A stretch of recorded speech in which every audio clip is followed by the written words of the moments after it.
قومی دارالحکومت دہلی میں IAS کوچنگ سینٹر میں سیلاب مہلوکین میں منچریال کی تانیہ بھی شامل۔ ضلع منچریال کی ایک سول سروسز خاتون امیدوار ان 3 افرادوں میں شامل ہے جو نئی دہلی میں ہفتے کے روز IAS کوچنگ سینٹر عمارت کے سیلار بیسمنٹ میں سیلابی پانی میں ڈوب گئی۔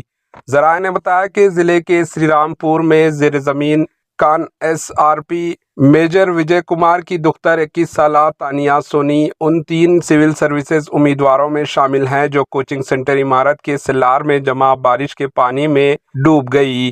وجے کمار کا تعلق بہار سے بتایا گیا ہے۔ IAS افسر بننے کا خواب اپنی آنکھوں سے سجائے تانیہ سونی 1 سال قبل دہلی کے اس کوچنگ سینٹر میں داخلہ کر چکی تھی۔ سونی کے والدین جو اپنی بیٹی کو کالج میں داخلہ دلانے ناگپور میں تھے، فوری دہلی روانہ ہو گئے تاکہ اپنی بیٹی کی لاش منچریال لایا جا سکے۔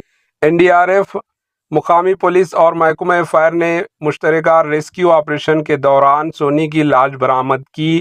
نئی دہلی کے بڑے بازار مارگ پر واقع راؤ IAS اسٹڈی سرکل کی عمارت کے سیلار میں ہفتے کے روز 7 بجے شام یہ 3 امیدوار سیلابی پانی میں پھنس گئے تھے۔ ملک کے صدر مقام میں شدید بارش کے سبب کوچنگ سینٹر کی عمارت کے سیلار میں پانی داخل ہو گیا۔ ایک وقت میں اس سیلار میں 12 فٹ پانی بھر چکا تھا۔ ان حالات میں ان امیدواروں کا باہر نکلنا مشکل تھا۔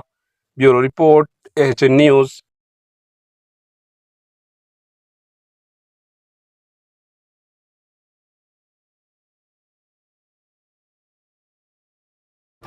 AHN نیوز کو لائک کریں، شیئر کریں اور سبسکرائب کرنا نہ بھولیں۔